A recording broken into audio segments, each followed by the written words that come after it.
আবারও নিয়ে চলে আসলাম আপনাদের জন্য পদ্ম ফুলের মধু। আমার হাতে দেখতে পাচ্ছেন একদম সিজন ফ্রেশ টাটকা পদ্ম ফুলের মধু। বিষয়টা এরকম কোনো কিছুই না। আমি এর আগে একটা ভিডিও ইউটিউবে আপলোড দিয়েছিলাম যে আসলে পদ্ম ফুলের মধু নামে আমরা আসলে কি খাই। মূলত পদ্ম ফুলের মধু আমাদের বাংলাদেশে যেটা বিক্রি হয় এগুলো মূলত সবগুলাই ভেজাল মধু। এই বিষয়ের উপর একটা টপিকে আমি ভিডিও বানাইছিলাম। এই ভিডিও থেকে ফোন দিতে শুরু করে যে পদ্ম ফুলের মধু আছে কিনা। আমি বলি বাংলাদেশে পদ্ম ফুলের মধু নামে আপনারা যেগুলো খান বেশিরভাগই ভেজাল মধু। কারণ পদ্ম ফুলের মধু নামে আমরা কখনো মধু পাই না। আমার হাতে যেটা দেখতে পাচ্ছেন এটা হচ্ছে এপিস সেলেনা বা ছোট মৌমাছির মধু। এই মধুটা খুবই দুর্লভ এবং বিরল প্রজাতির একটা মৌমাছি থেকে সংগ্রহ করা হয়।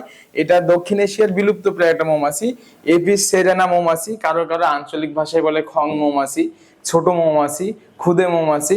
আর একটা আঞ্চলিকতা দেখেছি ভাড় মৌমাছি বলা হয়।